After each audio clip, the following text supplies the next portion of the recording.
Olá, esta é mais uma edição do Plantão Unesp Covid-19 e hoje eu converso com o professor e pesquisador Vitor Valente, da Faculdade de Filosofia e Ciências do campus da Unesp em Marília.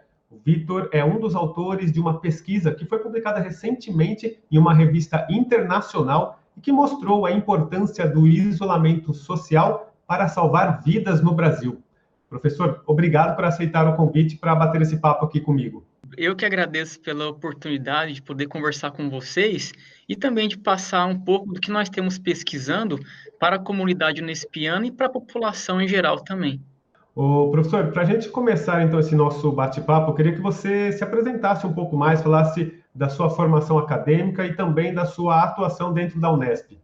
Eu sou graduado na Unesp pela primeira turma de fisioterapia, e que foi de 2003 a 2007. Eu me formei aqui na Faculdade de Filosofia e Ciências da Unesp de Marília. Então, eu fui para o doutorado direto pela Universidade Federal de São Paulo, onde eu trabalhei na área da fisiologia, farmacologia, trabalhei com modelos experimentais de animais, tive a oportunidade de fazer o doutorado de sanduíche na Universidade de Utah, na cidade de Salt Lake City, no estado de Utah, nos Estados Unidos, onde eu aprendi a desenvolver modelos de biologia molecular relacionados a mecanismos cardíacos do coração. E, em seguida, eu fiz o pós-doutorado pela Faculdade de Medicina da USP, dentro da área de fisiopatologia, onde eu tive a oportunidade de entender bastante todos os conceitos básicos e um pouco mais aprofundados da fisiopatologia, pegando os conceitos básicos desde os livros tradicionais, como o Robbins, por exemplo, e me aprofundando em artigos mais detalhados, artigos científicos mais recentes. Então, em 2011, eu entrei na Unesp como docente, tive essa felicidade de ser aprovado no concurso para professor, ministro da disciplina para graduação de anatomia, biofísica, para fisioterapia, terapia ocupacional, fonoaudiologia. Também eu ministro a disciplina de regulação, bases neurais de regulação cardiovascular, redação científica e morfofisiopatologia para os programas de pós-graduação da Unesp de Marília, em fonoaudiologia, e para a Unesp de Prudente, a Faculdade de Ciência e Tecnologia, no programa de fisioterapia. Legal, professor. Para a gente entrar agora no assunto, né, do artigo científico, você, juntamente com um grupo de pesquisadores, publicou essa pesquisa que mostrou, de fato, a importância das medidas de isolamento social que foram adotadas, né, praticamente no Brasil inteiro aí. Queria que você falasse, professor, primeiro, quais as conclusões que vocês chegaram com essa pesquisa. Bem, nessa pesquisa, nós projetamos possibilidades de cenários no Brasil, de acordo com o número de óbitos associados à Covid-19 e que foram notificados. Nós sempre reforçamos que são os dados notificados, porque existem evidências apontando uma classificação insuficiente gigantesca, que seriam as subnotificações. Com base nessas projeções, nós consideramos um cenário otimista, aquele em que as medidas de prevenção, as medidas de distanciamento social estavam sendo melhor implementadas, melhor organizadas logo no início. O cenário mais realista que nós projetamos considera o ritmo da doença no momento em que as medidas foram relaxadas, que é o que está mais próximo do que está acontecendo no atual momento. E o modelo pessimista tem como base a ausência de qualquer medida de intervenção não farmacológica. Nessa pesquisa, nós comparamos os dados reais, em que as medidas estão sendo implementadas, mesmo que de forma relaxadas, não perfeitas. Comparamos esse ritmo, esses valores, com os valores na estimativa pessimista, que é aquela que considera um número de óbitos que vai dobrar a cada 5 dias aproximadamente. Com base nisso, nós observamos que um período curto de medidas preventivas, quando não tem escolas abertas, universidades abertas, que são as variáveis, uma das variáveis que mais influenciam a disseminação da doença, podemos considerar até de 30% a 50%, com essas medidas preventivas durando 10 dias, isso já foi possível de evitar, é uma estimativa, que pode evitar cerca de 10 a 15 mil óbitos durante esse período. Foi uma estimativa. Quer dizer, então, professor, que 10 a 15 mil vidas aí, né? O Brasil que já passou de mais de 30 mil mortes, com certeza, mas pelo menos 10 a 15 mil vidas aí foram preservadas com essas medidas. Muito bem, Júlio. A nossa estimativa, ela fornece esses valores. E talvez algumas pessoas podem olhar o nosso trabalho e imaginar que nós trabalhamos de um modo frio, porque são óbitos, são mortes, mas nós temos todo o reconhecimento de que cada número notificado representa uma vida que deixou uma família, que deixou saudades, e é por isso que a gente sempre destaca que nós trabalhamos em luto, mas tentando alertar as pessoas. Professor, quem que faz parte aí desse grupo de pesquisadores? Quais universidades estão envolvidas aí nesta pesquisa? E qual o modelo matemático que vocês utilizaram para chegar a esses números? O grupo de pesquisa que compôs todo esse artigo publicado, esses 2 artigos publicados, foi primeiramente eu, da Unesp de Marília, o professor Pedro, que é da Universidade Estadual de Ciências da Saúde de Alagoas, o professor David Garner, da Universidade da Oxford Brookes University, em Londres, e o professor Gustavo Nakamura, que é do Instituto de Química, da Unidade de Araraquara. Nessa pesquisa, o professor Pedro, como ele tem muita experiência com a área de exatas, ele fez um doutorado em biofísica, ele oferece cursos na área de estatística, ele começou a trabalhar nesse modelo matemático, que foi um modelo, teoricamente, simples, porque não é um modelo que tenta projetar um pico. O modelo que projeta o pico é um modelo muito mais difícil de acertar, é um modelo complexo, que envolve muitas variáveis. Esse modelo que nós trabalhamos, que o professor Pedro tem desenvolvido, ele estima apenas o crescimento dos casos. Então, nós não estamos prevendo o pico, nós estamos estimando o número de casos em avanço, porque, tendo em vista toda a situação que aconteceu na China, Itália, Espanha, França, Estados Unidos e outros países que já passaram pelo primeiro surto da doença, o Brasil ainda está em avanço da doença. Não tem uma estimativa de que o pico vai chegar agora no meio de junho. A própria OMS já divulgou essa informação. Portanto, esse modelo matemático, ele foi aplicado em 9 maneiras, e tivemos 9 modelos que foram aplicados para tentar ajustar ao ritmo de crescimento, que pode ser considerado, de certa maneira, exponencial, do número de óbitos diários da doença. Dentre esses 9 modelos, apenas um, que é um modelo cúbico, que ele conseguiu se encaixar com o ritmo dos óbitos acumulados relacionados à Covid-19. Portanto, Júlio, esse modelo ele está conseguindo estimar de uma maneira bem próxima os casos diários acumulados. A diferença entre os valores de óbitos reais e os valores de óbitos projetados no modelo otimista não tem diferença que chega nem a 100 números, por exemplo. Então, é um modelo que está bem próximo. E nessa pesquisa, professor, como você citou aí, vocês falam em projeções otimistas, realistas e pessimistas, né?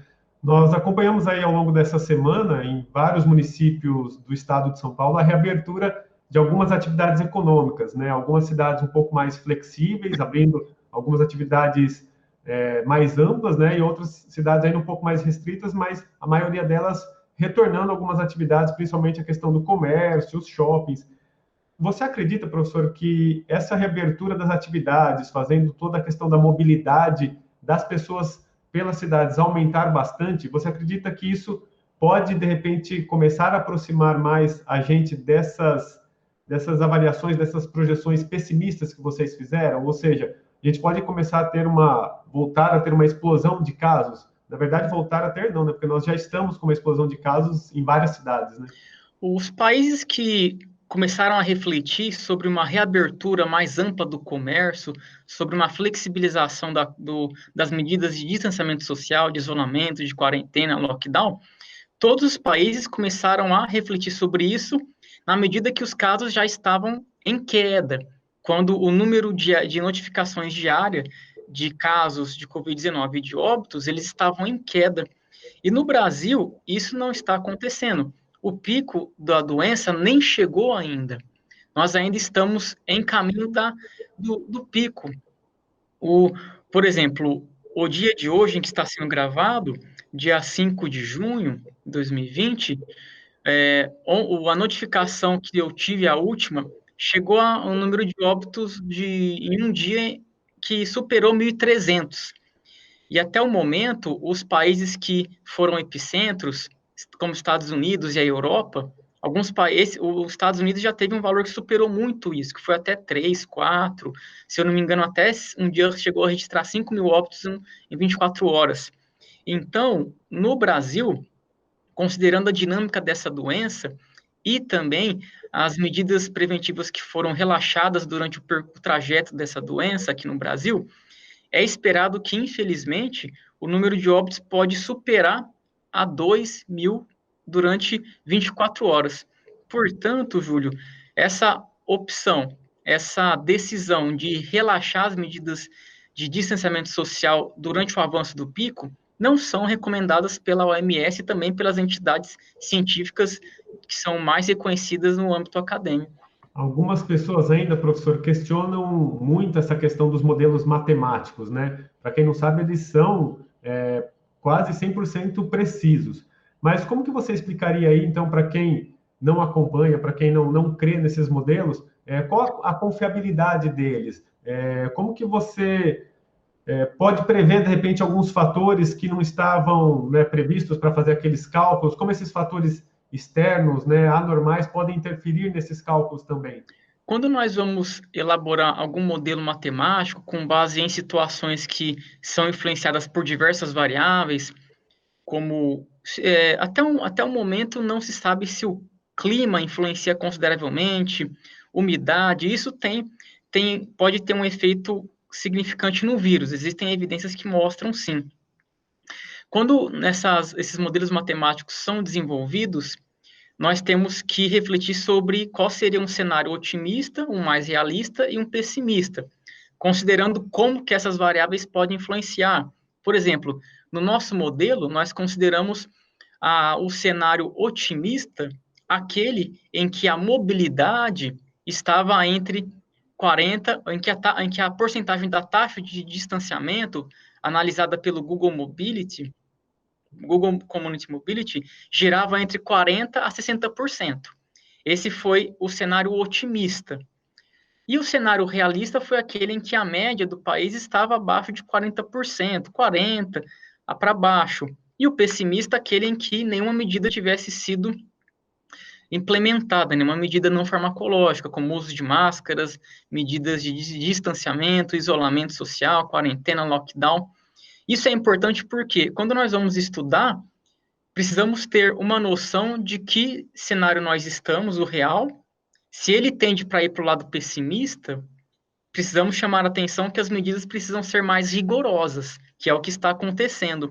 No caso das medidas, se elas se tivesse uma tendência de ir para o lado otimista, é sinal de que a implementação está dando certa e de que essas medidas têm que ser continuadas e não paradas e nem relaxadas.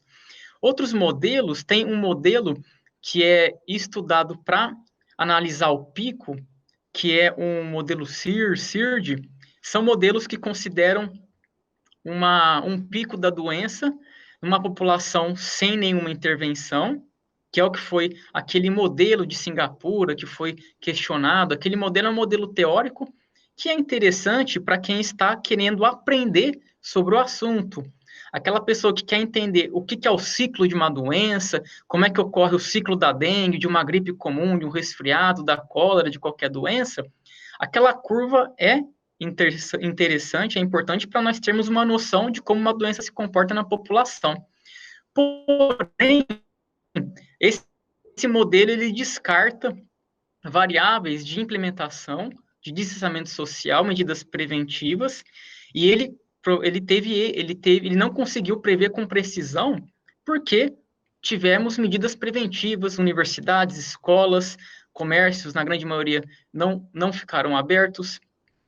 Esse modelo no qual eu estou falando agora, ele não deve ser levado em consideração para medidas, para tomadas de decisão do governo, e muito menos pessoais. Por exemplo, a pessoa viu aquele modelo, viu que uma possibilidade de acabar, vamos dizer, de ter um alívio no surto aqui no Brasil é de meio de junho. A pessoa viu isso, ela não pode levar em consideração para decidir se vai andar sem máscara, se vai entrar em aglomeração de pessoas. Isso não é recomendado de modo algum.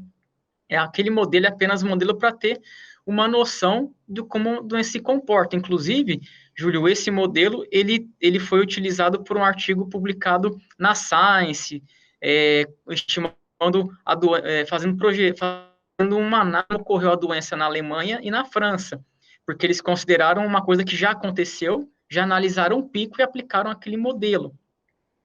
E esse modelo que nós agora estamos desenvolvendo, que nós desenvolvemos, está em andamento, ele estima apenas o avanço da doença. Nós não conseguimos, até o momento, prever o pico. Portanto, os modelos matemáticos são importantes para termos uma ideia de como uma doença se comporta, do que pode acontecer, e também precisamos ter consciência de que existem várias variáveis que precisam ser analisadas com muita cautela, que influenciam todos esses modelos.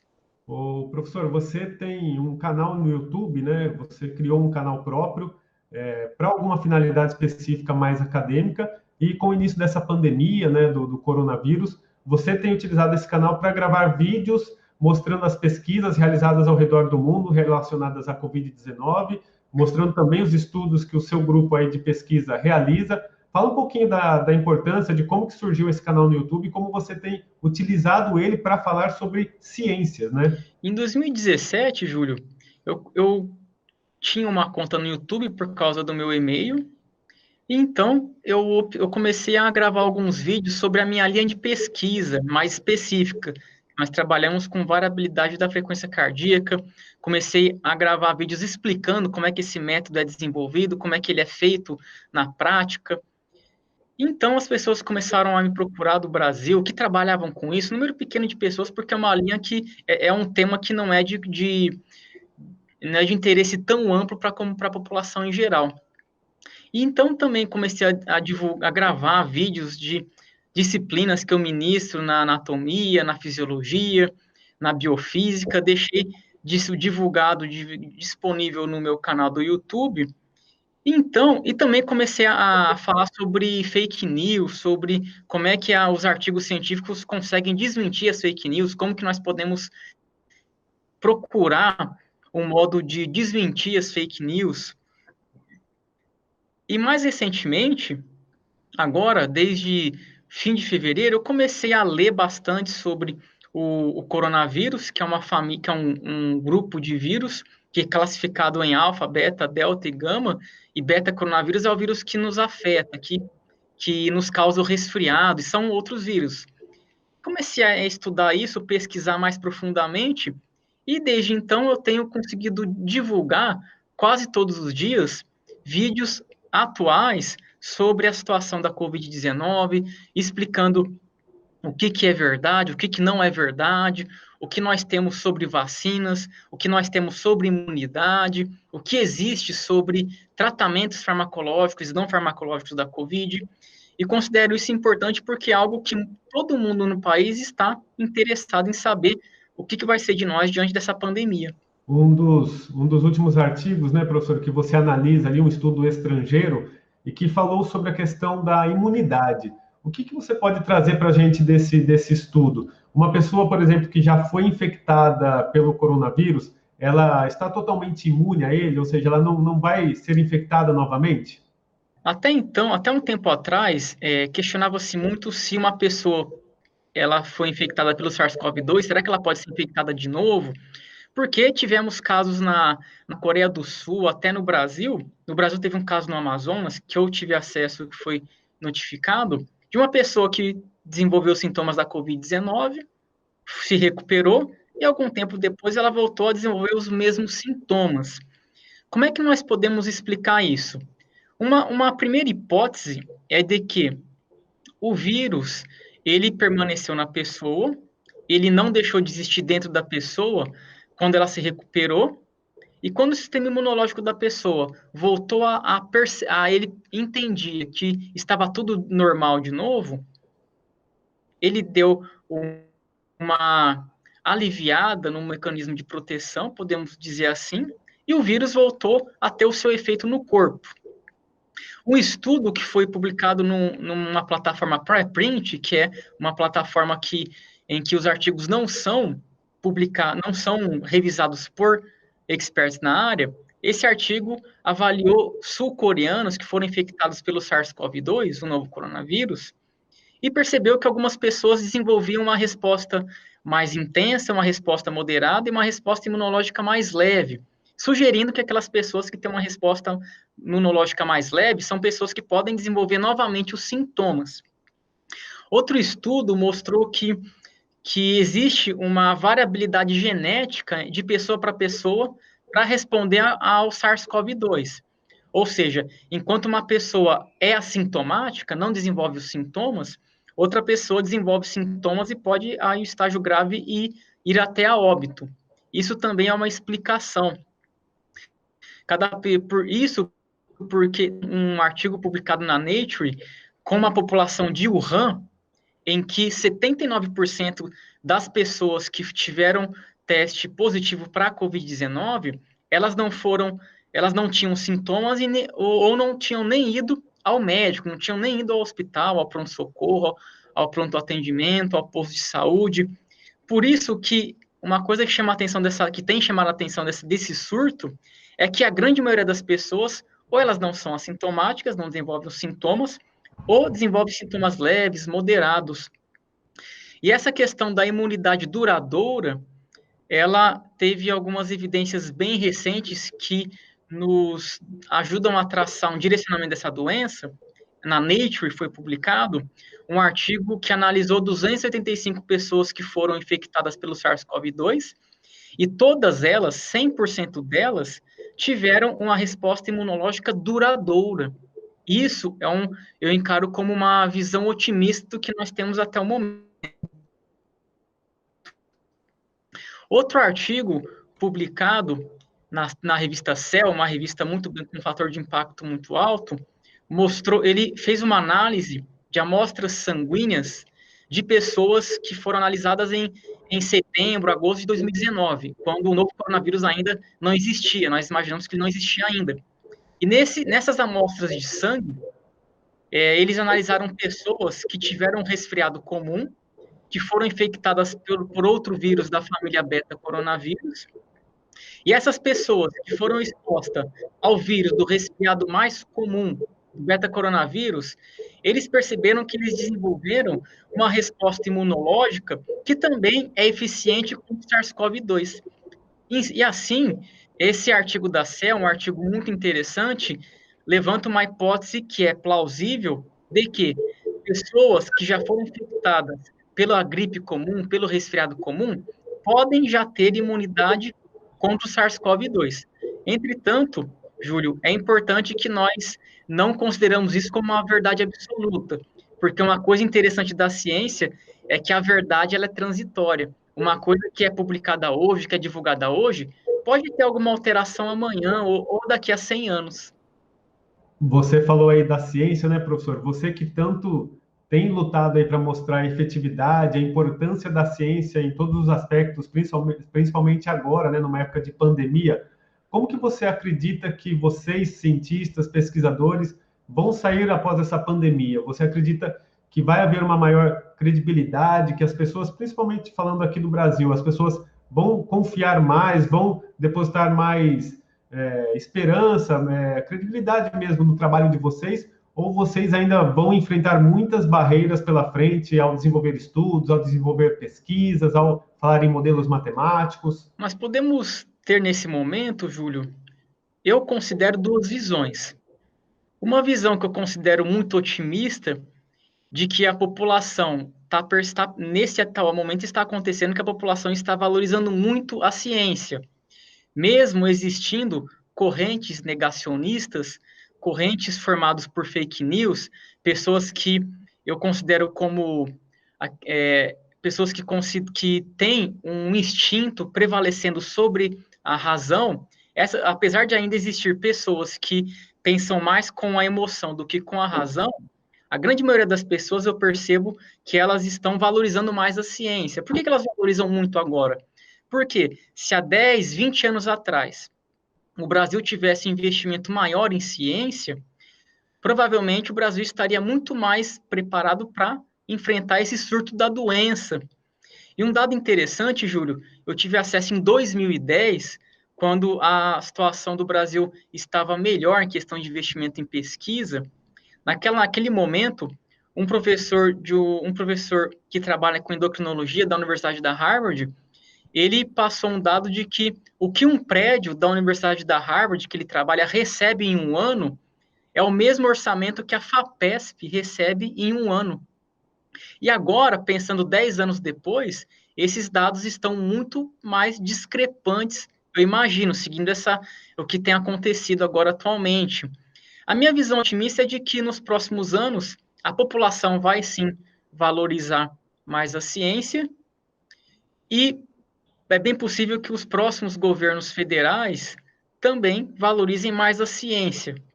Uma visão mais realista minha é de que no próximo 2 anos, talvez 3 anos, as pessoas valorizem sim a ciência. Porém, eu acredito que existe uma possibilidade considerável de que depois disso, depois que as pessoas esquecerem do momento em que nós estamos passando, a ciência, é meu receio que ela volte a ser desvalorizada e o investimento em pesquisa, ciência, ensino, tecnologia, saúde, pode voltar a ter uma queda. Um exemplo que eu gostaria de passar, Júlio, para que as pessoas tenham noção da importância do investimento em pesquisa, ciência, tecnologia, é o exemplo da Coreia do Sul, que era um país muito pobre, era muito desfavorecido economicamente, algumas décadas atrás, então eles começaram a investir em ciência, tecnologia. E agora a Coreia do Sul é uma potência econômica, uma potência científica, tecnológica, e está conseguindo ter muito sucesso para superar o surto da Covid-19. Portanto, eu acredito que, Vitor, acredito que a ciência vai ter sim uma valorização nos próximos 2, 3 anos e que depende muito de nós cientistas e dos divulgadores científicos continuar valorizando isso para a população. Legal, professor. E agora, para quem nos acompanha, né, e quer ter acesso a informações científicas relevantes, importantes, de alto nível, queria que você deixasse algumas dicas aí de sites, de revistas, que as pessoas possam acessar de casa aí para acompanhar as novidades, também principalmente relacionada à Covid-19. Eu, como cientista, atualmente, para eu saber o que está de mais atual em relação à pandemia, eu entro no site da Nature, do Lancet, New England Journal of Medicine, da Science, de revistas que têm um fator de impacto muito alto. Isso eu falo para quem trabalha com ciência, para quem é pesquisador, para quem está numa iniciação científica e consegue entender inglês e consegue interpretar textos em inglês, porém eles são um pouco complexos, precisa de alguém que já tem uma experiência maior em pesquisa. Para as pessoas que trabalham em outras áreas, pessoas que não entraram na faculdade, sites que eu considero muito relevantes e confiáveis é o próprio site da Unesp, na agência de imprensa da Unesp, a TV Unesp, porque a TV Unesp ela é muito importante de modo que ela conversa com o próprio cientista, que é a pessoa que trabalhou com aquilo, igual nós estamos conversando agora. A TV Unesp, também canais de universidades públicas, as universidades estaduais aqui de São Paulo, de Minas Gerais, Rio de Janeiro. Alguns sites que não têm vínculo direto com universidades e que eu sempre acompanho é a revista Galileu, a revista Super Interessante, que são revistas que eu tenho contato com eles, conheço o modo que eles trabalham e tenho muita confiabilidade no que eles fazem atualmente. Legal, professor. Obrigado pelas dicas, e obrigado mais uma vez por aceitar participar desse bate-papo com a gente, divulgar um pouco das pesquisas que vocês realizam, que seu grupo realiza, e também as pesquisas que estão sendo desenvolvidas ao redor do mundo. Mais uma vez, agradeço demais a sua participação aqui. Eu que agradeço você, Júlio, e todo o pessoal da TV Unesp, da imprensa da Unesp, pela oportunidade de eu poder conversar com vocês e passar um pouco do que eu tenho estudado. E qualquer dúvida que alguém tiver, que alguém que esteja nos vendo, tiver de alguma coisa sobre o que eu falei, fique à vontade para entrar em contato comigo.